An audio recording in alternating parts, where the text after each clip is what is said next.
तर अशी तयारी करत होतो की बाबा आपल्याकडे सभा होणार आहे. दादांनी सांगितलं होतं की अंकिता आपल्याकडे अजितदादांची सभा होणार आहे आणि आपल्याला त्याच्यासाठी तयार व्हायचंय, तू तयारी कर. आम्ही ह्या सगळ्या तयारीत असतानाच 28 तारखेला ही गोष्ट घडली. महाराष्ट्र राज्याचे लाडके नेते, महाराष्ट्र राज्याचे उपमुख्यमंत्री माननीय अजितदादा पवारांचं अपघाती निधन झालं. अशी बातमी जेव्हा समजली ना, तेव्हा असं मनाला कळतच नव्हतं की बाबा खोटी बातमी आहे, काही चाललंय, काहीच कळत नव्हतं. आणि अक्षरशः तिथून पुढे आजपर्यंत काय करावं काय नाही काहीच कळत नव्हतं. अक्षरशः असं वाटायचं आपल्या घरातलं कोणतरी गेलंय.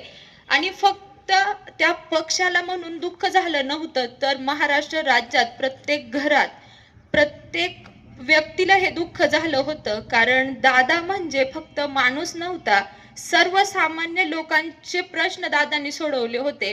मग तो कोणत्या जातीचा, कोणत्या पक्षाचा हा विचार दादांनी कधीच केला नाही. जो माणूस दादांपर्यंत गेला ना, तो माणूस दादांचा झाला, असं प्रत्येक वेळेला दादांनी काम केलं. आणि अक्षरशः शेवटच्या श्वासापर्यंत सुद्धा दादांनी आपल्या या समाजासाठीच काम केलं.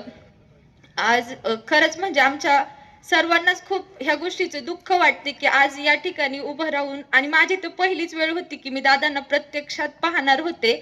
आणि देवाने एवढंही नशीब कमी लिहिलं की मला तीही संधी दिली नाही की मी दादांना समोरून पाहिलं म्हणून. असोत, आज उपस्थित सर्वांकडून मी दादांना भावपूर्ण आदरांजली समर्पित करते व थांबते. धन्यवाद.